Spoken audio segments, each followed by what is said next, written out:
So this is day two after having received the COVID vaccination.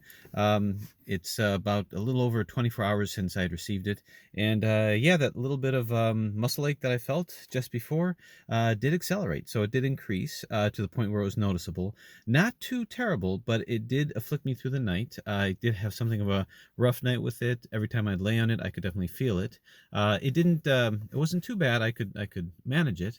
There was just a little bit of queasiness that I felt also, but honestly, people who take placebos get symptoms too, and you wonder how much of that is there. So it was not anything that was overwhelming. It was just something that started to flare a little bit, and I can recall during rounds I felt a little bit punky for just a few moments, but the little bit of queasiness went away quickly, so my kryptonite did not occur of nausea, and the muscle aches were persistent, but right now it's really dying down a lot, and I feel quite well. I really don't feel any residuals.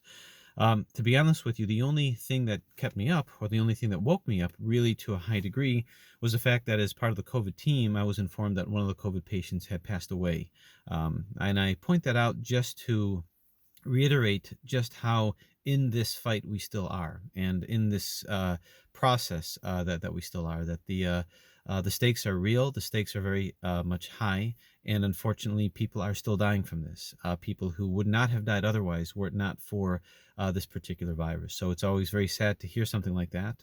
I will say that the majority of patients who have this, we do end up sending home, but there are those that we don't. So it still is very much an issue, very much a problem. I am notably nervous about what's going to happen after Christmas and New Year's as people are conglomerating together. So please still keep your masks on, keep your distances up. And my hope is that in the next couple of months, this will be much more available to everybody. So in terms of how the vaccination is feeling right now, just some muscle aches, but it's dying down really well.